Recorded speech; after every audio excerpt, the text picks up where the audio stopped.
ಬೆಳಗ್ಗೆಯಲ್ಲೂ ಕೂಡ ಪ್ರತಿಭಟನೆ ಮಾಡ್ತಾ ಇದ್ದಾರೆ. ಈಗಲೂ ಸದನ ಆದ್ಮೇಲೆ ಇಲ್ಲೇ ಕೂಡ ಪ್ರತಿಭಟನೆ ಮಾಡ್ತಾರೆ. ಯಾರು ಬೇಡ ಅಂತಾರೆ?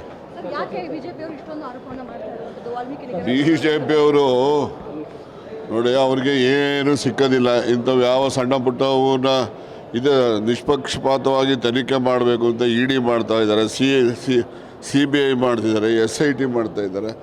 ಆ ಹಂತದಲ್ಲಿ ಏನು ಸತ್ಯಗಳೇನಿದ್ದಾವೆ ಅದೆಲ್ಲ ಹೊರ ಬರ್ತದೆ. ನಿಜವಾಗ್ಲೂ ಕೂಡ ಯಾರು ತಪ್ಪಿತಸ್ಥರಿದ್ದಾರೆ, ತಪ್ಪಿತಸ್ಥರಿಗೆ ಶಿಕ್ಷೆ ಆಗಬೇಕು ಅಂತಕ್ಕಂಥದ್ದೇ ನಮ್ಮ ಸರ್ಕಾರದ ತೀರ್ಮಾನ. ಯಾರನ್ನು ಕೂಡ ಇದರಲ್ಲಿ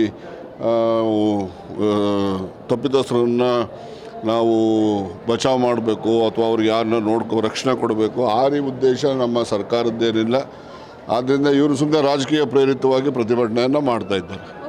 ಸಿಎಂ ಅವರ ಹೆಸರು ಹೇಳ್ಕೊಂಡು ಸಿಎಂ ಅವ್ರ ವಿರುದ್ಧ ಆಕ್ರೋಶವನ್ನು ವ್ಯಕ್ತಪಡಿಸ್ತಾ ಇದ್ದಾರೆ. ಅದ್ರ ಬಗ್ಗೆ ಏನು ಹೇಳ್ತೀರಾ ಸರ್? ಈಗ CM ಅವ್ರ ವಿರುದ್ಧ ಆಕ್ರೋಶ ಅಂತ ಹೇಳಿದ್ರೆ, ಯಾವಾಗಲೂ ಅಷ್ಟೇ ಯಾರು ಪಾಪ್ಯುಲರ್ ಲೀಡರ್ ಇರ್ತಾರೋ ಅವ್ರ ಮೇಲೆ ಜನರಿಗೆಲ್ಲ ಅಸೂಯೆ ಇರ್ತಕ್ಕಂಥದ್ದು. ಅಸೂಯೆಯಿಂದ ಅವರು ಆಕ್ರೋಶ ವ್ಯಕ್ತಪಡಿಸ್ತಾ ಇದ್ದಾರೆ. ಗ್ಯಾರಂಟಿ ನ್ಯೂಸ್, ಸುದ್ದಿ ಖಚಿತ, ನ್ಯಾಯ ನಿಶ್ಚಿತ.